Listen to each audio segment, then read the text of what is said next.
Hello everyone. Today we are going to discuss A.R. Desai, an important sociologist in India.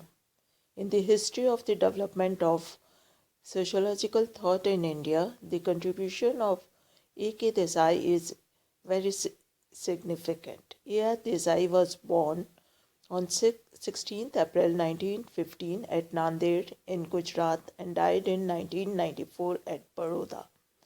He consistently advocated the applied dialectical historical model in his sociological studies. He was among the first, I think, sociologists who used Marxist approach to study Indian society. He closely studied the works of Marx and Engels in the writing of Trotsky. Desai was one among the students of G.S. Ghurre at the Bombay University, who later got the privilege of serving it as the professor and head of the Department of Sociology. He was one of the founding members of the Indian Sociological Society and a life member. He had the opportunity of serving the society as its president between 1978 and 1980. He is known to the academic circle of India as the one of the renowned rural and urban sociologist and also a political sociologist. Now we will discuss. Now I will give you a very brief account of Desai's work and writings. The important among we will discuss it later. The Indian nationalism, but here I will give a just brief account. His book Social Background of Indian Nationalism, published in 1948, is a very important book among his writings. Another important book is Rural Sociology in India, published in 1969. Another book, Slums and Urbanization of India 1970 and 1972. State and Society in India was published in 1975. Peasant Struggle in India 1979.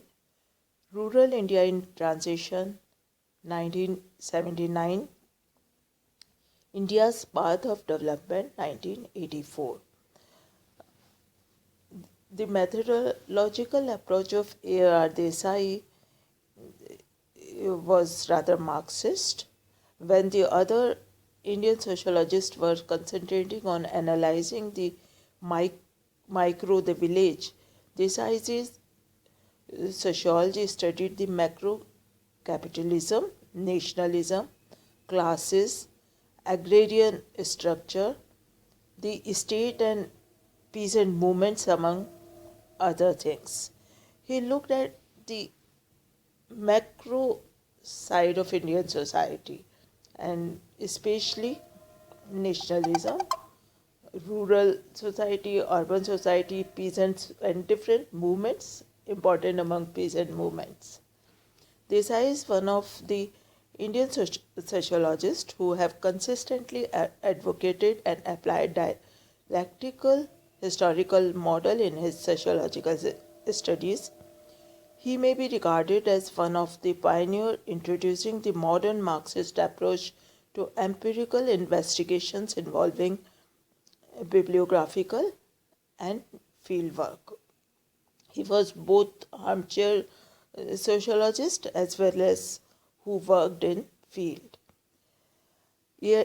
Desai makes an attempt to understand a political and economic history of Indian society. He considers that history is no sociology, but sociological understanding of reality cannot be complete without interpretation of historical data. As a Marxist scholar, he considers foundation to Indian history is based upon the modes of production that evolved during different point of time. Hence, he divides economic history of India into three distinctive stages. He says first is pre-colonial colonial stage, another is colonial stage, and third is post-colonial stage. Pre-colonial stage, according to him, Marx considered that prior to colonialism, Indians lived in villages. Every village had control over a specific quantum of agricultural land. Every family, irrespective of their caste, were using this land on the basis of their need. Technology was simple, family labor was used, and production was made for consumption. Land was not mercantile commodity, hence control over means of production and common use of labor was making in villages egalitarian classes in character. Confirming to Marx's view, British scholars like Henry Maine, Charles Metcalfe, Baden-Powell indicate that village communities were little republics and were self-sufficient in character. This self-sufficient, self-sustaining community were little affected by changes in the leadership in the large nation-state. They indicated that rulers may come and go, but village communities stood undiluted forever. E.R. Desai collected historical data on village communities in India to contradict these propositions. He finds out that Marx and colonialists failed to understand India. He was very adamant, or he emphasized that the outsiders who studied India was not representing what India is and was. He finds out that Marx and colonialists failed to understand India effectively because they had romantic view of India. Marx took into consideration ownership as the main criteria to understand inequality and exploitation. However, Desai points out that in case of village, Indian artisans, class like barbers, oilmen, carpenters, we can call barber, teli, carpenter, luhar, sunar, etc., didn't have any association with land. They were engaged in manufacturing commodities meant for selective buyers present within the village and local communities. These selective buyers were belonging to upper class, usually operating as village headmen who had the prerogative of allocating the village land to different families. These headmen were serving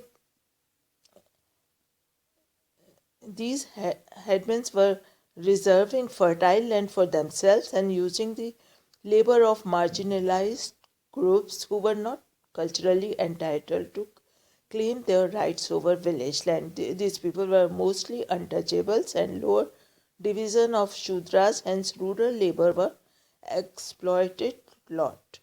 In village India, multiple classes were present, and these class division was neatly hidden under the blanket of caste, which Marx and colonial scholars failed to identify. Hence, they glorified classless and egalitarian character of village community. This aspect is very important contribution of A.R. Desai. A.R. Desai figured out that it is premature to consider that caste was a static organization. Different caste groups internalize the values and develop hierarchical relationships. Natural calamities leads to distress migration. As a result, people belong to higher caste compromise with the rules regulating diet, rituals and occupation Thus, caste gets covered into class.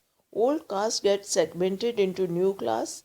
New affluent class challenged old dominant caste. Village Indian historical gone from this process of dialectics, but nationalist, colonialist, and Marxist scholars fail to understand this. These Thank you. We will stop here and we will continue in the next lecture.